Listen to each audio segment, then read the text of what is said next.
Okay, so the focus of this is on improving student metacognition. And one of the things that's been showing up for at least 20 to 30 years in research is that one of the most effective ways of increasing student learning is by increasing students' metacognition. So we'll be talking about some strategies for that and some basic principles. Metacognition, just as a definition, is a process of thinking about one's own thinking and learning. So it's thinking about thinking. And one of the, I was putting some things together here.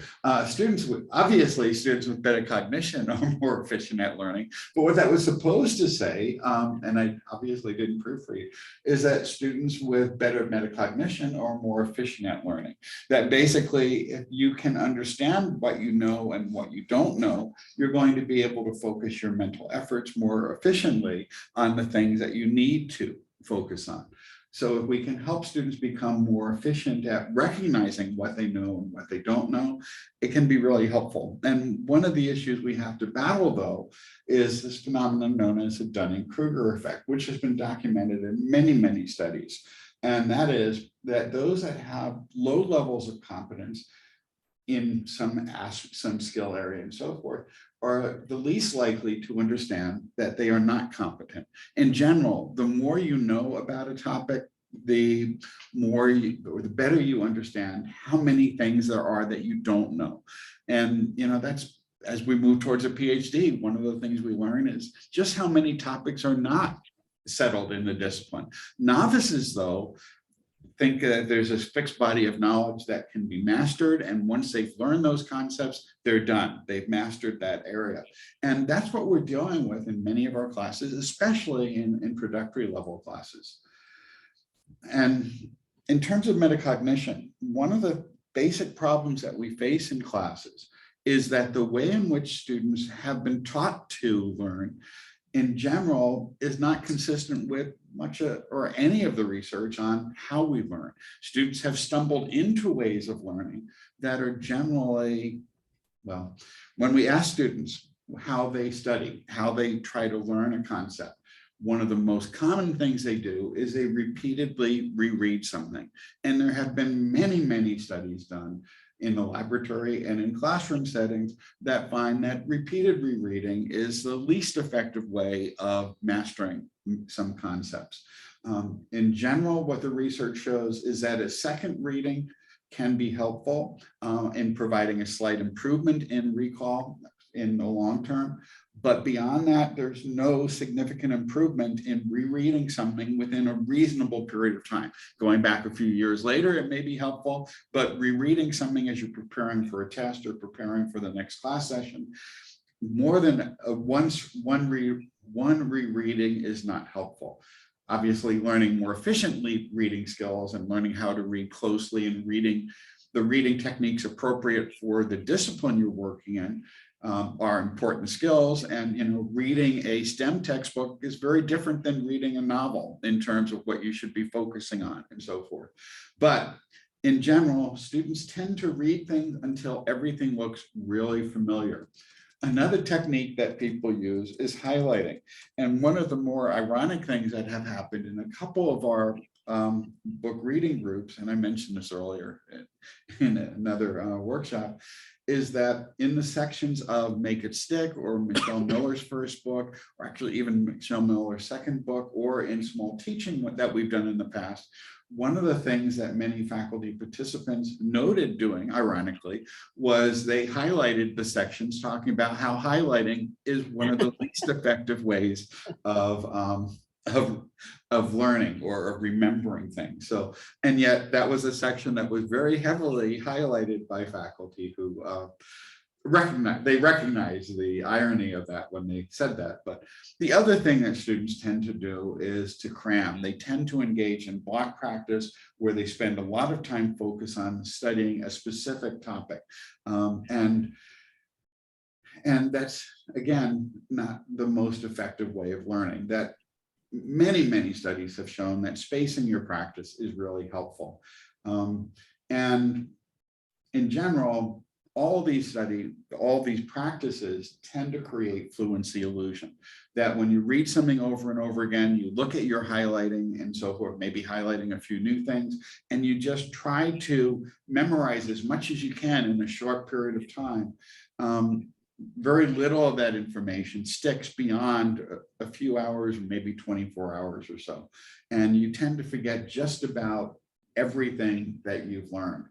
And one of the problems, though, is that students have learned this from their experiences, that if they're in classes where they have high stakes exams, where they have 3 or 4 exams in a course, they tend to resort to techniques that work very well in the short term, but that doesn't pay off in terms of learning that goes beyond the short term. We'd like students to be able to learn things in, say, our intro classes that they'll remember when they take the next level courses. And one of the things we're always surprised by is how little students remember from courses they had just completed, sometimes a semester earlier. And we want to design strategies that encourage students to focus on techniques or to use techniques that will allow them to remember things beyond the final exam in the course or beyond the exam that they're taking the next day. And in general, one of the basic problems is nowhere in the education of students have students ever been exposed to research or what we've learned about how people learn.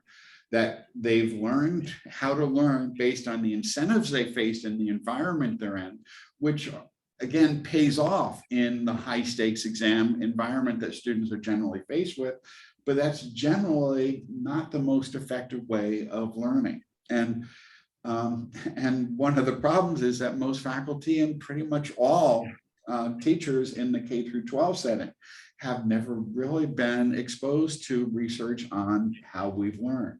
So what we really have pretty much in our entire educational system, and I think it's rather unfortunate because I shared many of these misperceptions too until I started reading more. People who have gone through AQ and worked through the reading groups and so forth have learned many of these things, but most faculty, again, haven't learned much about how we learn because they've never been exposed to it. Graduate schools focus on preparing people to do research in R1 institutions. They may have some preparation for people on how to be an effective teaching assistant, but very little time is spent focusing on strategies that we can use to help students become more efficient in learning. So some ways in which we can improve student metacognition to help students at least better understand what they know and what they don't know. One really effective technique is to build peer interactions into the instruction process. Because when students are talking to other students, some of them will have a better understanding of the concepts than others. And when they explain it to each other, it tends to reinforce their learning and tends to result in, students tend to be much more receptive to hearing from the peers about how things work, or, you know, when they hear a peer explain something, it tends to be much more effective in many, many studies than when they hear an instructor explain it, especially if the instructor is up in the front of the room and is not talking to them one-on-one. And also just the fact that instead of their own perception of how they understand things, they're getting to hear from students who may understand things better or perhaps less well, but they can, by explaining things to each other, develop a much more improved understanding. And when they see that some students understand concepts better, that can help break some of that Dunning-Kruger effect, that when they're hearing from other people they're working with who can explain things to them in a way that works at their level of cognitive development or their progress in the discipline, that can be really effective. Another thing that has always been encouraged, and this is something we've known for well over a century, that back in the 1880s, there was a lot of discussion of the testing effect in terms of its impact on how much people remember, that the more students practice retrieving information, and it doesn't have to be through testing, but that's how it was originally called. But basically, retrieval practice, building that into student learning is incredibly effective. That by having students practice retrieving information, it helps create pathways that make it easier to retrieve that information in the future. That basically what students are trying to do is practice storing information in the brain, and that doesn't have much of an effect on the ability to retrieve it later. But if students practice retrieving information, they become much more efficient. It reinforces those neural pathways, making it easier to retrieve information later. So building that in can be really helpful. And that could be done by building some techniques for retrieval practice. In larger classes, low stakes and no stakes testing can be automated using, publisher test banks or using algorithmic questions or other things. In smaller classes, you can do more with graded assignments and so forth, or even, things like polling and so forth would be a really effective way of doing it. Just doing the testing though, without giving students feedback so that they can, if they misunderstand something, if they have some misperceptions, that feedback that occurs relatively quickly can be really helpful. So having some feedback is an important process, an important part of both peer instruction as well as low stakes testing. Just getting things wrong won't help students, but with an explanation of an alternative way of viewing the concepts is helpful. Mastery learning quizzes, which was implicit in what I said before, is another way of doing it if that can be built in. One of the problems we have is that this used to be pretty easy to do using test banks up until the pandemic, well, up until a few years before the pandemic, but the pandemic has made this much more challenging because pretty much every publisher textbook ends up appearing on Chegg and various other sites within just a few days of release, if not sooner. That pretty much every question in pretty much every publisher's test bank in introductory classes, students can find on the web, and they can pay for, or even if they're not already there, they can post them at Chegg and return at a cost of $17 a month, and you get responses generally within 10 to 15 minutes by someone who is paid to provide responses to those questions. So the effectiveness has broken down a bit, but it can still help. Now, polling does work better with that because they're unlikely to get responses that quickly in any case. Introducing desirable difficulties where students are challenged can be helpful. And there's a wide variety of these. Bjork and Bjork talk about those in their original paper and so forth. But certainly the polling and mastery learning quizzes can introduce those desirable difficulties. Basically, what the research shows is that just rereading something develops a recollection of what things look like on the page and how the words all fit together, but doesn't really focus very much on having students wrestle with the concepts. The basic notion of desirable difficulties is the more that students have to wrestle with concepts, the more they have to struggle with them, the better they're going to understand them, and the better they're going to understand what they learn, what they've understood, and what they haven't understood. Because building in those desirable difficulties where students have to take concepts that they may have learned in a reading or in class and apply it in a new circumstance to help them practice transfer skills is something that makes it easier for students to see that they don't fully understand some of the concepts. I've had students who were very comfortable using calculus basic calculus, as long as the variables were y and x. But if the variables were s and t or something else that was used, they weren't always able to see how exactly the same concepts apply. Just renaming the variables or applying things to in a different context can be a bit challenging. And the more we help students practice that early on, the better they'll be at engaging in that transferability and recognizing that they have a superficial understanding of the concepts and don't really understand how it applies more generally. So there's a lot of ways of introducing that, but that's helpful. And again, one of the reasons why students do tend to cram is because they have these high stakes assessment activities. They procrastinate, as we all do. It's a human tendency. And it's really easy to put off studying and so forth. But if we can build our courses in a way where students are encouraged to engage in space practice, and explain to students why that space practice is being built, because it will help them remember things more deeply, we can get them perhaps past that cramming, and encouraging students, instead of spending 3 hours on the night before the test, to spend maybe an hour a day for 5 days at a time studying, or maybe a half an hour a day every day and so forth, working on it, is much more effective in building recall and the ability to learn, to remember things than practices that students typically use. Also, another thing which we know is important, and this doesn't apply quite as generally as spaced and retrieval practice, but interleave practice is really helpful. And in fact, it's a form of desirable difficulty. Block practice is the way in which most courses and most textbooks are designed. That in general, you learn a new concept and then you have a set of applications of that concept. If there's, so you learn a basic skill and then you apply that skill over and over again. And then you move on to the next topic and you leave that prior skill behind, and until you get to an exam when students suddenly have to be able to retrieve all that and apply all those concepts.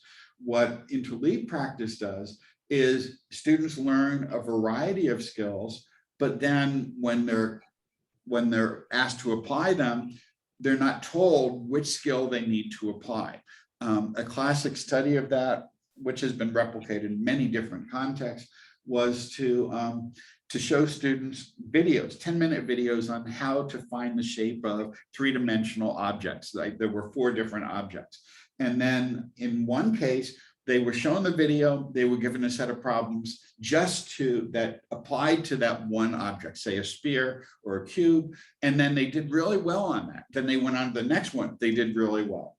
In the interleave practice example, they were shown all 4 of those videos, one after the other, and then they were given the same questions, but randomly mixed. So they had to identify, not only had to plug numbers into a formula, they had to identify which numbers had to be used, which formulas applied in the specific object they were dealing with.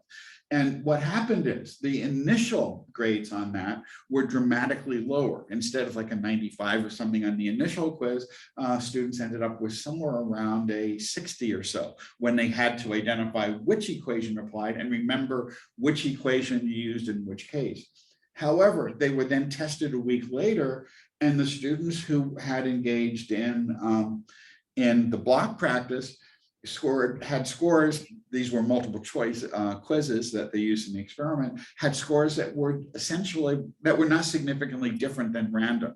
The students who had the interleave practice actually ended up doing better a week later than they had initially. That cognitive processing that took place, the extra work they had to do when they were first given the interleave practice, reinforced learning. One of the problems, though, that we have is that students find the block practice much more intuitive, that it feels better, that you have a problem, you plug the numbers in, you get the results, you get it correct, and it feels good. Interleave practice is much more challenging. When we did the small teaching reading group, one of the authors jumped in actually in one of the sessions, and he talked about one of his co-authors. I won't mention his name, but he said that his co-author was on an adult hockey league, and he was complaining one time that they would go over some basic skills in practice, and then it would jump around to a different skill right as they felt they were getting comfortable with the one. And then one of the other co-authors said, well, what you're talking about here and what you're complaining about is that you're actually using interleave practice, because each practice session, they do a little bit of each, and then they do an activity that combine them. And that was much more challenging, and it didn't feel as good. So he was a little bit chastised about that, but it was an interesting discussion because even people who know this fall into this. It's really easy to fall back on things that don't feel difficult, that things that seem easier, but the more work you have to put into learning, the more you have to engage with the content and think about it, the more likely you are to remember it. Your brain is trained to evolve, to take into account the things that are more challenging, that you struggle with a bit more than things that don't seem as important to it. So that extra mental effort that you put into these desirable difficulties, such as interleave practice, results in much deeper learning than using block practice.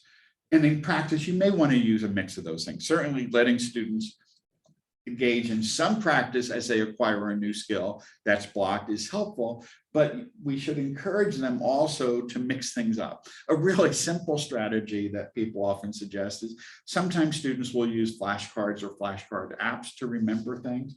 And if they do that, it's really helpful if they just randomly sort those flashcards, or they use an app that randomly sorts it so that they're just not retrieving information on a specific topic that's all organized together, but having them jump back and forth from topic to topic and trying to recall things is also helpful. That's a really low level of cognitive skill, but when students are learning those basics, it can be helpful. A really easy way of building some of this in is using any of the adaptive or personalized learning tools in classes where they're available, especially when they're available for free, that ask students to not only answer questions, that not only build in space practice and retrieval practice and interleave practice, but some of them will ask students to rate their confidence levels on responses. And actually, I should also mention that now, the iclicker, I haven't done this myself, and I probably will start doing it, but for the last year or so, the iclicker tool has had the ability to ask students to rate their confidence in an answer, so that not only are they getting feedback on whether their response was correct or incorrect, they're also getting feedback on whether their perceptions, whether their metacognitive perceptions of whether they were correct or not, get some feedback as well. So that would be an interesting thing to explore in terms of whether that helps. I know the InQuizitive adaptive learning platform that's used on most Norton textbooks also provides such questions. In fact, it's set up as a game type thing where they get points that are based on how many, they get scores for correct answers that are weighted according to how confident they were. So they gain more points if they're confident and correct, but they lose more points if they were confident and wrong. So it encourages students to actually reflect a little bit more deeply about how well they understand a concept. And in disciplines where that apply, that sort of approach could be helpful. These are some basic metacognitive exercises that were recommended by Kimberly Tanner, who's done a fair amount of research on this about 20, 30 years ago. And one simple thing is to ask students how they prepared for a class activity and how could they have prepared, how could they have prepared better? So exam wrappers would be an example of that. The evidence on that is a little bit mixed. If they're used in multiple classes in a discipline, they tend to be very helpful. If they're used in a single class, they may be helpful in that class, but it doesn't tend to persist beyond that in several studies that have been done. But exam wrappers can be useful.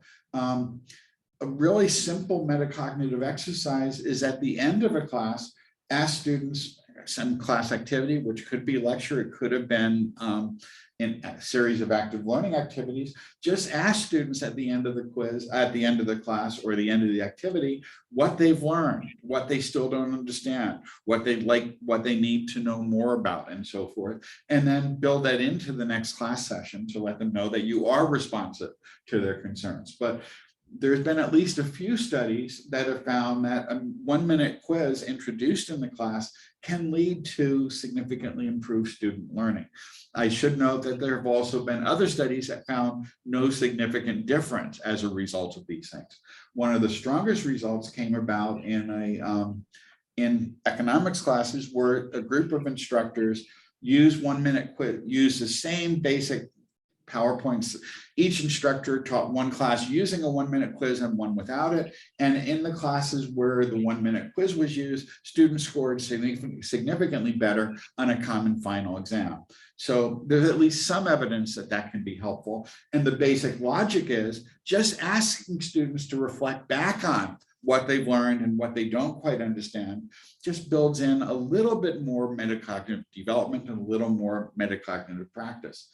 If you want to go a bit higher level in terms of metacognition, you can ask students to keep a journal, some type of a log where they reflect on their learning. That's one of the components actually of a typical ungrading approach, where when instructors engage in ungrading, one of the things they ask students to do is to reflect continuously through the course on what they've learned, how the skills have improved, what they're struggling with, and what areas they need to develop on. You can also use, some type of a low stakes discussion forum to do that, where students might share some of their thoughts with others. And we'll talk about that in just a second. Another thing that can be helpful in helping students learn how to be more efficient in their learning might be for instructors modeling how they approach a problem or research topic, so that you can show them some type of a problem in your discipline and then work through the steps of how you would approach it as someone who's worked in the area for a while, to model how they might approach similar problems. And obviously how you do that would vary depending on your discipline, but in general, students have to learn how to be more efficient within the discipline. And one way we can do that is simply modeling and going step by step in terms of how you would approach some of the same things, some of the same problems that we're asking students to do. And that can be really helpful. And the last thing is, well, that I've got listed here at least, is a low stakes discussion forum. And in general, that's something I've been doing for a while now, probably about 7 or 8 years. And I'm going to switch over to there for just a moment. And here, these are, I'm going to jump over to discussions. This is a summer class I'm using that has, oops, I didn't mean to go to that. Let me get out of there before it shows up. Good, okay. I don't want to go into any actual students' posts. So what I'm going to do here is go back there. Sorry about that. Go back into the class, and it is going to respond slowly. Apparently all the smoke is interfering with the material coming out of the clouds. Never mind, but I'm going to go to course tools and go to discussion forums, and just want to show you some of the things I've been using in some of my online classes. I've been doing this in both an introductory class and one of my upper level classes in online versions. All the discussion forums begin with this little introduction. I called it the Metacognitive Cafe. This was something I've done along with a colleague. We started about 7 or 8 years ago, and one of the things that happened was we were talking about how it was difficult to form much of a sense of community in an online class. And we were talking about how we've tried things like having just a general open discussion forum where students could drop in and chat about things, about their struggles and share thoughts. And they were hardly ever used, that, and in large part because they weren't graded and they didn't see them as being that important. But so we thought maybe if we could, and also we talked about the fact that students don't seem to learn very effectively. So we came up with this idea. Actually, Judy Littlejohn came up with the idea of the title, and I came up with many or probably most of these discussion prompts. But we were thinking, if we could get students to reflect more on their learning and also expose to them to some of the research on how they learn, that might be an effective way of addressing some of these challenges. So, so the first thing I do, at least, is I have students introduce themselves, talk about what they're looking forward to learning, to reflecting on that, and that gives me some information about, what what they're hoping to get out of the course. And because this is a course in labor economics, I'll ask them about what they're planning to do in the future, and also to talk a little bit about their hobbies or activities that they'd like, and also to have them reflect on what learning activities has been helpful if they've taken online classes before. If they haven't, asking them to talk about their concerns.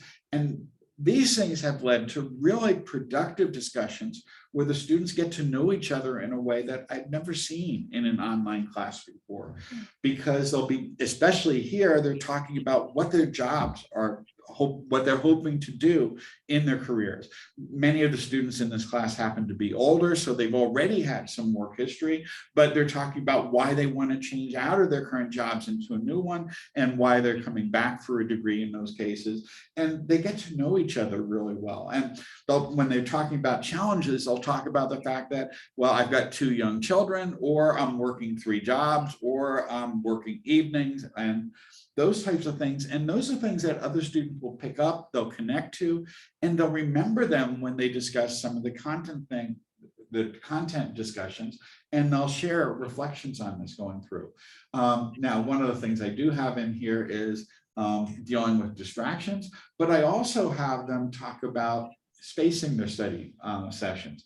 And I link to, partly because this is a condensed course, these would have been 2 separate discussions in another class, but I wanted both of them to be in there because distractions are an issue that, you know, students do face, and space study is something I'd like to have students exposed to. And the learning scientists have a lot of really nice blog posts. This one's a bit dated, but it still talks about the importance of spacing in some of the research on this. Here I just have them reflect on their learning a little bit, so it's a direct reflection on that. Here, I'm having them try to connect what they're learning in class to the theoretical concepts. In the textbook and in the readings and the class, they're dealing with a lot of diagrams that can look fairly complicated. But here I'm having them to think about how these concepts and what they've learned and the theories they've learned might affect their views on public policy issues to help motivate the concepts a little bit. So it's doing a number of things. And this is one where it's one of the most pervasive neuromyths. And in fact, I just heard a mention of it in a previous workshop where one of the faculty presenting was talking about students who are visual learners and so forth. One of the problems that students have is throughout their educational career, and unfortunately still often here at Oswego, they're taught that they have specific learning styles. And many of them have been tested. Some of them have been tested in classes here at Oswego and on learning styles, despite the fact that there's never been a single study that provides evidence of any learning styles existing or having an impact on how we learn.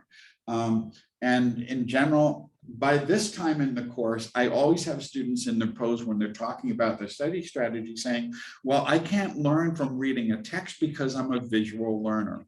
And my internal response, which I tend not to actually say, is, well, it helps if you use your eyes to read because you are taking in visual information. But basically, what the studies generally do is they test students to find their learning styles, and then they expose them to instruction that are focused in the types of instruction that advocates of learning styles believe to be important. So visual learners are exposed to videos and such things. Students who are hands-on learners are exposed to more well, everyone is exposed to these things. But what we would expect is that the students who are identified as visual learners should do significantly better when they receive instructional materials in a visual way. Students who are auditory learners should do better in applying concepts and recalling concepts when they're exposed to things in an auditory manner. And what every single study finds is there is no statistically significant difference between any of the measured people with any measured learning style and the amount that they actually recall or are able to apply based on those learning styles. We basically use all of our senses in learning, and the whole identification of learning styles is a really profitable business for people who provide the tests on learning styles and sell them to schools and sell them to teacher training programs. And it's just a waste of money that essentially encourages students to believe that they're not able to learn in certain ways. And that's a myth which can be really, really damaging, because no student, well, we're all visual learners, we're all auditory learners. The only exception are people who have physical disabilities that prevent them from seeing or hearing or engaging in other types of activities.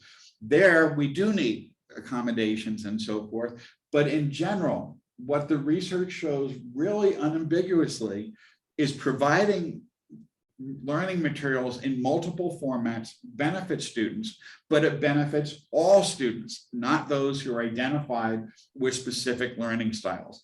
The learning styles myth is one that something like 90% of high school and elementary school teachers believe, because they've been taught that in education programs, including those at Oswego, and are still being taught that in education programs. And it's a myth that I wish people would go away. It's also shared by most college faculty and also by most instructional designers. There have been a number of studies of this, and this is just an incredibly pervasive myth that people who do research on this have been trying to end for a few decades now. And it's, well, there we go.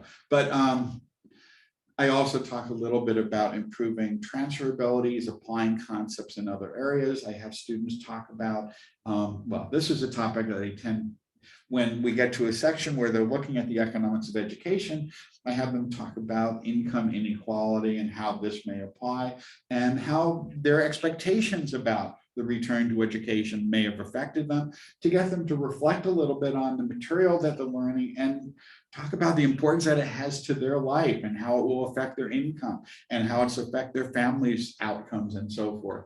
And there've been some really good discussions there. So here's some issues, you know, I have them reflect on their motivation, what strategies they use. They're given often some readings in behavioral economics on motivational strategies, on what research shows to be important in motivation. And this is one, this topic is more generally, I suppose, a DEI type strategy. And the chapter in the section of the course where they're working on issues involving discrimination, I have them go to the Project Implicit site. And, you know, at Harvard, where they're tested for implicit bias, I asked them to take a couple of the tests and to discuss whether their perceptions of biases are consistent with the results of the test. And what will happen is that students who, there's always going to be about 20% of the students who say that the tests are biased because clearly they're unbiased and the measurement is designed to show that they have biases when they really don't. But other students end up critically and, you know, analyzing biases and are often really, really surprised at some of the biases that appear in these tests. In particular, one of the most common biases that many students talk about and they feel more comfortable talking about is the role of women and men in careers and family. And many women are, in particular, will talk about how they were surprised how they associate with family care and so forth with women and careers with men. And it leads to some really interesting discussion of the role of culture and implicit biases and how this may affect employment decisions, promotions, and so on. So they're connecting material, but they're also reflecting on what they know and their own perceptions of their beliefs and so forth, and getting some feedback on these things.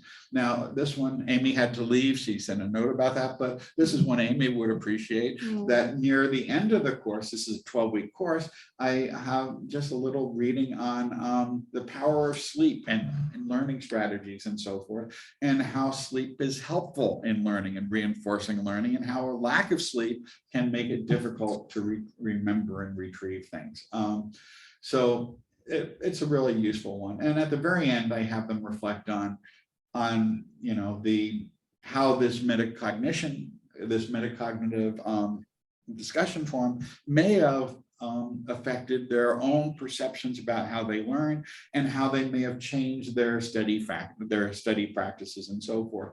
And so I've been really pleased with it, because this is a one sort of feedback that I got every year, and which is basically that they wish that they had been exposed to this material when they were in elementary school, secondary school, and so forth, because they learn something about the importance of spacing study. The things they tend to retrieve, that they tend to find most valuable, is the importance of retrieval practice, getting rid of that myth of learning styles, and also, the importance of sleep and spacing their study, because they tend to they often early in the course would talk about how they set up a study schedule where they set aside one day for each of their classes to do studying, which first of all may not be enough time, but secondly, they're not engaging in space practice. And they talk about how they've changed that, how they started adopting, and they'll talk about things like the Pomodoro method and other things, and how they can find better strategies to study without distraction. And in general, many of them have talked about how this will change their behavior in future classes, or change how they learn. And if we can improve our students to become more efficient learning, they're going to be more effective as they move out into a world where they're going to have to continue learning to continue in whatever their goals are going to be. The world changes, and the things that we learn in, through college may be very different than the skills that we need later in life. When I was in college, I really didn't learn very much about editing audio and digital audio files and so forth, because those techniques simply didn't exist. That was back in the day when people were cutting and taping or splicing audio tapes together, and so on. And so in any case, that's all I've got prepared. But any thoughts, any strategies that you've used or you've thought of using to improve student metacognition? Or question? Well, I've been, I adopted the metacognitive cafe, and okay. The feedback has been great. And one thing I noticed, some of the things I didn't know myself, right? So I learned along the way. And one thing I really incorporated in the classroom was the interleaving. So so I'm also in economics, so I'll use that for an example. I realized more students were answering questions, because I was like, after I teach scarcity, opportunity cost, and all of that, on the first day, I keep bringing it up as we go along, and how we can see scarcity in market structures, how we can see opportunity costs all through the way in consumer choice and all of that. Mm-hmm. And I realized that many of my students were answering questions more in class. And one girl actually told me she liked the way I always mentioned these concepts, because she has never heard them and was scared to answer questions because she was going to mention them wrongly. But because I kept mentioning them, she could recall them easily and was more confident answering questions. And with the metacognitive cafe, students really like it. Every time they do the reviews, they mention it, that they really like that. All right, thank you. And if that's one thing they get out of an economic course, it's a really valuable concept. And in fact, so many of my students in intro classes have come up to me and said, I can no longer think of things in the same way. I'm constantly thinking about opportunity cost now. And I had never thought of that concept before. So, emphasizing that's really good. And it's good that it's helped class participation. I've been using it mostly in my online class, but it would be interesting to try it in a face-to-face class. I've been trying to think of some way I could, because I do this in my intro economics course, but I've been thinking of some way of, well, in my online one, I've been thinking of doing it in some way in the large class, but doing it in class of 300 to 400 students is a little daunting. But I'm still trying to think of a way of introducing it because I'd like. Yeah, John, maybe you cannot grade all of that, but I'm just introducing it in the online discussion for the in-class students. So I put it as the first part of the discussion, and then we have a content discussion as the second part of the same discussion. So maybe some 100 words for the metacognitive cafe, and then 150 words for their actual discussion. And then when we come to class, we talk about it for like 2 minutes, and then we get into the content for the day. Yeah. Okay. I'm thinking about it for the fall. So. Any questions, thoughts, or? I have a question about something I used to do that I didn't do last semester because I kind of got panicky and I was struggling with bright space. But in in Blackboard, I love the blog option in Blackboard, and so I would do these little mini blogs for participation and for feedback, and some days I would ask them specific questions about the content, and other days I would just have as a fallback, I'd say, okay, well, today tell me something that was new to you and tell me something that surprised you, and if they were the same, that was fine. Just try to expand how the two were connected, and as a way to try to get them to interact more with what we had just discussed in class. And they had to do that I gave them like a 24-hour window so that it was hopefully going to be relatively fresh in their minds from what we had discussed in class. Do you have any suggestions in Brightspace how to do those sorts of activities? The best I could come up with was the discussion forums. The discussion forum's a possibility. If you don't want them to share it with the rest of the class, though, what you can do, this is a workaround because it doesn't have the same type of tool. One way of working around it is you create groups, but each group consists of the size of one student. So you only would see, so you create it and you share it with each of the groups, but the groups are one-person groups, so you'd be able to see their posts that way. So that's a workaround that people use there. Another way of doing it, and this is something I had done back in the Angel days and Blackboard days, is to, was this a face-to-face class or? Yeah, this was face-to-face, and students did seem to like having the venue where they could just share things with me, but not necessarily the entire class, which is why I like the blogs more than the discussions for this sort of assignment. So yeah, so a group of one would be the easiest way. Another way of doing it is to use a Google form and just share the URL for it and just copy it for each day and, you know, share the new URL each time. And then you'd see